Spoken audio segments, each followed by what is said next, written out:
started out with URIAH HEEP, all we had really was a ton of enthusiasm, a great deal of determination. None of us really knew much about what lay ahead of us, and we didn't really think too much about it, except that we knew we wanted to make a noise, and we wanted it to be a noise that lots of people would like, and we wanted to sell lots of records, but we didn't really know how to go about it. All we knew what to do in those days was how to make loud rock and roll music. What happened was I received a call from Paul Newton, who was the bass player with URIAH HEEP at the time, and who had worked with me, with Spice at the time, and who had worked with me in the Gods for a period. And he said that the group was getting ready to go in the studio, had got together with Jerry Braun, who was managing the group at the time, and they were considering adding keyboards to the lineup. It was just a four-piece group at the time. And I went along and I met the band and I met Jerry, and we discussed, you know, various ambitions and plans, listened to some of the stuff which they had recorded, and I was tremendously interested in it because the music was different. It was very energetic, but it was different. And the end result was we started to rehearse together, and the whole thing became so exciting that Jerry decided to rename the whole thing and give it a completely new identity from the start. That was Jerry's idea? Yeah, the name was Jerry's idea. As I recollect, people often ask me, even now in interviews, about the name. Of course, it originates from David Copperfield, a book by Charles Dickens, and to my recollection, 1970 was the year that everybody celebrated the fact he'd been dead for 100 years, which is, I still don't know why they celebrate somebody being dead for a long time, but, and so his name was on sides of buses, and all his plays and everything were being shown on TV and in the theatre. And I think Jerry just came out to Hanwell, where we were practicing one day, and said, "I got an idea for the name of the group. I saw it on TV last night. We're going to what about calling it URIAH HEEP?" And I can clearly remember everybody going, "Yeah, that sounds great," and just getting on with the music. The first album, in true URIAH HEEP vein, was called Very Heavy, Very Humble. Did that in any way reflect your attitude at the time? Well, it was a little bit of a pun, yeah. Very humble was what URIAH HEEP, the accountant, used to always use as his conciliatory attitude in the book, of course. But you know, the band was considered a heavy rock band in those days. You know, I mean, we got labelled all kinds of other things after that, some of which we can't repeat. They're not printable. But the thing was that it was the early days of people needing to find a category and a label and a description for something. So we were called a heavy rock band, and we didn't mind that. We quite liked that because we were very intense about what we did, and you only have to watch some of the early film footage to see that the band was very, very active and very energetic. The relationship musically and personally between myself, Mick and David developed very quickly. It was one of those, that was spontaneous. And the three of us became the nucleus of the band. Paul was very solid. Paul Newton, the bass player, was very solid to begin with. But Alex Napier, our first drummer, who was a jolly nice guy and a capable drummer whose problems wouldn't show up in a live date, became very obvious. These same problems became very obvious in the studio, and he was the first person to be replaced. Nigel Olsson came along.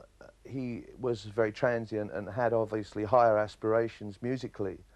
And he came along primarily because David Byron was friendly with Elton John at that stage, who introduced him to Nigel. And Nigel was a very good drummer, but you never got the feeling that he was a permanent member of the band, none of us. So by this time, we were increasingly becoming a three-piece band, David, Mick and myself, looking to fill those other spaces with much the same relationship as the three of us had. So we went through a lot of drummers until we persuaded Lee Kerslake to join the band. This is about the time Look at Yourself came along, and that was our third album. So we were well into our recording career by the time we actually stabilised the lineup of the band, but that we were searching. We were just looking. We were looking for people that were musically and personally compatible with the three of us. And Gary Thane joined the band, and this then, Gary and Lee, when they joined, provided the group with that missing link, which carried it from being a novice group into becoming a very experienced group that had a much clearer idea of what it wanted to do as a group. We then had 5 people in the band whose collective energy provided it with the momentum to achieve all these things that now needed to be achieved.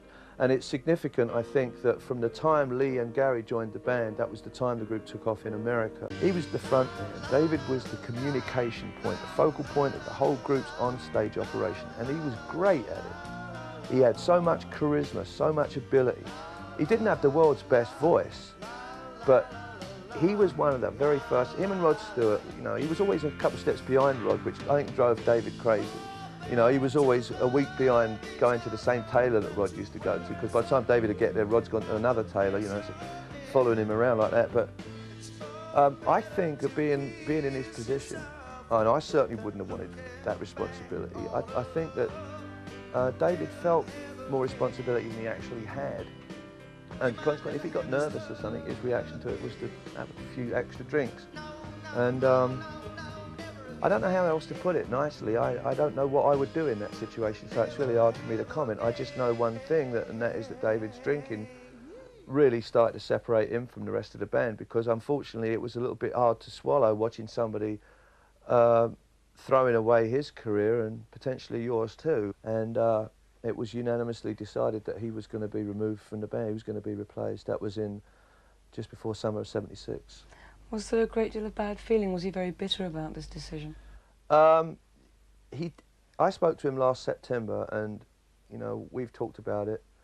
He felt that we were wrong, which is natural for somebody with the amount of pride that David had. And you could talk about it till you're blue in the face. There was a lot of animosity. There was a great deal of animosity. I mean, it's always advertised in the press as an amiable split. And I'd like to see an amiable split. It's like calling somebody a good loser. I don't know what a good loser is. Somebody has to show me a good loser and I'll show you a pussy. I mean, that's ridiculous. But anyway, the bottom line is, yeah, there was a lot of animosity. There was a lot of people that didn't like David, and David didn't like a lot of people, and we all just felt off we were better apart, you know. So we didn't talk to each other for a long time after that. Well, you replaced David with John Lawton, who was with a German-based band, Lucifer's Friend. Why John Lawton particularly? He was recommended, Roger Glover recommended him to me. He had worked with John in the Butterfly Ball, that thing that they did with Glenn Hughes and Ian Gillan. And we heard some of the stuff that he had sung, and he clearly had a phenomenal voice. And he came to the band knowing most of the songs already. And I mean, he had a voice. If you closed your eyes and ignored the fact that, you know, he didn't have some of the image attributes, to put it kindly, he had a voice that I thought, and I think everybody agreed, would give the band a new dimension and possibly have some future in it. And that was the reason for choosing him. John Lawton, who had never basically worked out, I believe, left and was replaced by ex-Lone Star vocalist John Sloman. Now, John gave the band something slightly different, didn't he? I mean, he was very much frontman's frontman, if you like. He was good-looking, hair, you know, appealed to the little girls, I would imagine, tremendously. I mean, how did that change the band? Much for the worse. If you want my honest opinion, I mean, I'll tell you like it is. I thought that was a tragic error. I was strenuously opposed, and this is nothing against John, because he's a very talented guy, but in terms of being appropriate for URIAH HEEP, he was 180 degrees off base as far as I was concerned. I wanted Pete Golby in the band, who we auditioned at the same time, and everybody else didn't, and kind of ironic that Pete Golby is now the lead singer for URIAH HEEP, and I quite certainly know that if the band had chosen Pete Golby, I would have been still in URIAH HEEP now, because I think Pete gave the band the vocal and personal identity that the band needed. Mick brought to the band an energy, a sense of humour, and to some degree a sense of reality, which was stabilising at times. He was always good at interviews. He was always very pleasant to people. Never had a bad word to say to or about anybody at the important times. I mean, and he was always very dedicated. Mick was always punctual. He had all the ingredients of being a great band member, and quite definitely the band wouldn't have done what it did without him.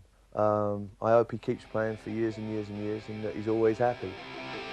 Nobody wanted to say goodbye to something that had meant so much to us for so long, and we would always hang on to the lamest excuse, the slightest little reason to keep it going. We'd keep it going. Just one more album, you know. We'd just get down on our dumps, and then we'd have a hit, in Germany, we go, let's do another album and another tour, you know.